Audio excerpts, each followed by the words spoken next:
उत्तर प्रदेश के कैबिनेट मंत्री ओपी राजभर महाराजा लखी शाह बंजारा की मूर्ति का अनावरण करने एटा पहुंचे। नमस्कार, स्वागत है आपका भारत न्यूज 24x7 देश की आवाज में और मैं हूं आपके साथ शालिनी। आइए बढ़ते हैं आज की बड़ी खबर की ओर। मंत्री राजभर ने एटा में बड़ा बयान देते हुए कहा कि आजादी के बाद कांग्रेस ने ही बाबा साहब डॉक्टर भीमराव अंबेडकर का वोट चोरी करके हरवाया था। तभी से आज तक कांग्रेस वोट चोरी का खेल करते हुए आ रही है। एबीवीपी के छात्रों को गुंडा कहने के अपने ही बयान से पलटते हुए ओपी राजभर ने कहा कि उन्होंने इस तरीके का कोई बयान नहीं दिया है। उन्होंने सपा और कांग्रेस पर तना के गंभीर आरोप लगाए। राजभर ने कहा कि कानून से ऊपर कोई नहीं है, देश में कानून का राज है, जिसने भी कानून तोड़ा है वह लोग जेल गए। उन्होंने कहा कि सपा कांग्रेस भाजपा की बी टीम है। मीडिया से सवाल करते हुए उन्होंने कहा कि एबीवीपी भाजपा का छात्र संगठन है, अब छात्रों के साथ साथ कांग्रेस खड़ी है, जो भाजपा की बी टीम हुई या नहीं आप ही लोग बताएं। विधायक पूजा पाल के सपा से निष्कासित होने पर कहा गया कि पूजा पाल ने योगी की तारीफ में जो कहा वह बिल्कुल सच और साफ कहा। उन्होंने समाजवादी पार्टी पर बड़ा आरोप लगाते हुए कहा कि सपा दलित, पिछड़ा और मुस्लिम विरोधी होने के साथ साथ महिला विरोधी पार्टी है। सपा सुप्रीमो अखिलेश यादव पर बड़ा राजनीतिक प्रहार करते हुए उन्होंने कहा कि जब पावर में थे तो एक भी बंजारा समाज को टिकट नहीं दिया। राजभर ने कहा कि चुनाव के दौरान अखिलेश यादव मध्य प्रदेश गए तो भाजपा को जिता कर आए, दिल्ली गए तो भाजपा को जिता कर आए और अब बिहार गए तो वहां भी भाजपा को जितवा कर ही आएंगे। जब समाजवादी पार्टी की सरकार थी तब जीते हुए प्रधान को ये लोग हराने का काम करते थे। एबीवीपी छात्रों पर लाठीचार्ज के मामले पर बोले कि जब हमने कुछ कहा नहीं तो किस तरीके से माफी और क्यों मांगे। इस समय कानून का राज है। 8.5 साल हो गया एनडीए गठबंधन की सरकार यूपी में। प्रदेश में कहीं दंगे नहीं हुए न कर्फ्यू लगे। अगर कहीं कोई घटना हो भी रही है तो 24 घंटे के अंदर पुलिस उस पर कार्रवाई करके या तो सलाखों के अंदर पहुँचाती है। और जो केंद्र और प्रदेश सरकार की जो योजनाएं हैं वो जनता तक पहुंच रही हैं। चाहे वो किसान सम्मान निधि की बात सीधे किसान के खाते में जा रही है। आयुष्मान कार्ड जिनका बना है वो अपना लेके जा रहे हैं हॉस्पिटल में, जो बीमार हो रहे हैं उनका इलाज हो रहा है। और जो भी योजनाएं जैसे अभी जीरो पॉवर्टी स्कीम बनी पंचायती विभाग की तरफ से 15 लाख परिवार को आवास, शौचालय, pension, ration card, Ayushman card, साल भर में 1.25 लाख रुपया रोजगार देकर कमाने के लिए ये व्यवस्था और 15 लाख बच्चों को निःशुल्क शिक्षा 1 साल के अंदर वो लागू होने जा रही है। अखिलेश यादव कह रहे हैं कि बीजेपी जाएगी तब विकास होगा प्रदेश का। 5 साल तो अखिलेश जी खुद मुख्यमंत्री थे, तब विकास तो इतना किया कि एक भी बंजारा को टिकट नहीं दिया। आप उठा इतना विकास।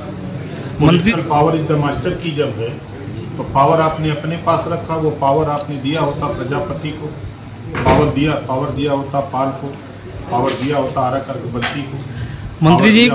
मंत्री जी अखिलेश यादव का कहना है कि अगर आप बिहार जाएंगे तो उससे कुछ भला होने वाला नहीं है। देखिए वो एक कहावत है, जहाँ जानी राधा रानी हुआ पर है पात्र पानी।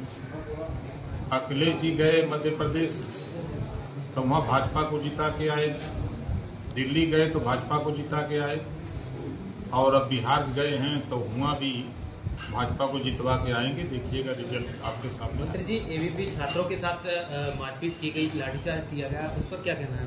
देखिए दुर्भाग्यपूर्ण है, बच्चों के साथ ऐसा नहीं होना चाहिए। पुलिस ने जो काम किया उसमें जांच हुई, जांच में जो बच्चों की मांग थी छात्रों की उसमें सरकार ने उस विद्यालय को जो LLB की मांगता थी उसको दे दिया है। और जो उनको एक अंदेशा था कि हम लोगों को शिक्षा के सत्र खत्म होने के बाद हम लोगों का क्या होगा, तो उसके लिए सरकार। मंत्री जी एबीवीपी छात्रों का मांग थी कि मंत्री जी माफी मांगेंगे, तो उस पर आपका क्या विचार है? किस बात की? जो आपने गुंडा शब्द प्रयोग किया था। ये समाजवादी पार्टी के लोग प्रचार कर रहे हैं। उदाहरण एबीवीपी छात्र संघ भारतीय जनता पार्टी का एक संगठन है और उसके साथ खड़ा कौन था? समाजवादी पार्टी, कांग्रेस के लोग। ये लोग बी टीम वाले हैं, यही लोग हल्ला करते हैं, यही लोग उपद्रव कर रहे हैं। समझ रहे हैं ना, बदनाम दूसरे को कर रहे हैं। विपक्ष द्वारा बीजेपी को मतलब वोट चोर कहा गया है, इस पर मतलब क्या कहना है आपका? सबसे पहले तो कांग्रेस ने वोट चोरी की आज़ादी के बाद। 14 लोग नामित हुए कि प्रधानमंत्री का वोट देंगे, यही लोग चयन करेंगे। 3 लोग खड़ा हुए, पंडित जवाहरलाल नेहरू, सरदार वल्लभ भाई पटेल और जिन्ना जी। 1 वोट पाए पंडित जवाहरलाल नेहरू, 11 वोट पाए सरदार पटेल। वोट की चोरी तो वहीं शुरू हो गई कि नहीं हो गई? 52 में बाबा साहब डॉक्टर अम्बेडकर जी चुनाव लड़े महाराष्ट्र, 78,000 वोट की चोरी करके कांग्रेस ने बाबा साहब को हरवाया। बनारस में मालूम हुआ होगा आप लोगों को कि मतपेटी गंगा जी में मिली। जब कांग्रेस के प्रत्याशी हार गए, मतपेटियाँ ले जा करके गंगा जी में डाल दिए, चुरा के डाल दिए, रख दिए जो है गिनती में, फर्जी वोट डाल के। उनकी बात कर रहे हैं। यही जब समाजवादी पार्टी की सरकार थी तो जीते हुए प्रधानों को हरवा देते थे। कोई एक पिछड़े समाज का अगर नाई गुणपाल प्रजापति बिंद की वट मला, राजभर चौहान आरकर बंसी बंजारा बहली अगर प्रधान जीत गया तो हरवा दिया समाजवादी पार्टी ने, जिला पंचायत हरवा दिया। ये क्या बोलेंगे ये सब? अगर इतना बड़ा ज्ञान होता तो कांग्रेस की सरकार थी, 282 सीटें भारतीय जनता पार्टी ने जीता था और खुद भारतीय जनता पार्टी अपनी सरकार में 240 सीट जीत के ही रह गई। ये क्या आरोप लगाएंगे? ये अपनी हताशा और निराशा बता रहे हैं कि अब इनका काम बनने वाला नहीं है। इस नाते ये लोग यही सब चिल्ला रहे हैं। मंत्री जी, आखिरी सवाल है कि वकील सिद्धार्थ शंकर दुबे के माध्यम से आपको नोटिस भेजा गया है जिसमें 5 दिन के अंदर जवाब मांगा है कि माफी मांगे या तो मतलब सामूहिक तरीके से माफी मांगे या सोशल। जब हमने गलती किया ही नहीं है तो किस बात की नोटिस और किस बात की माफी है?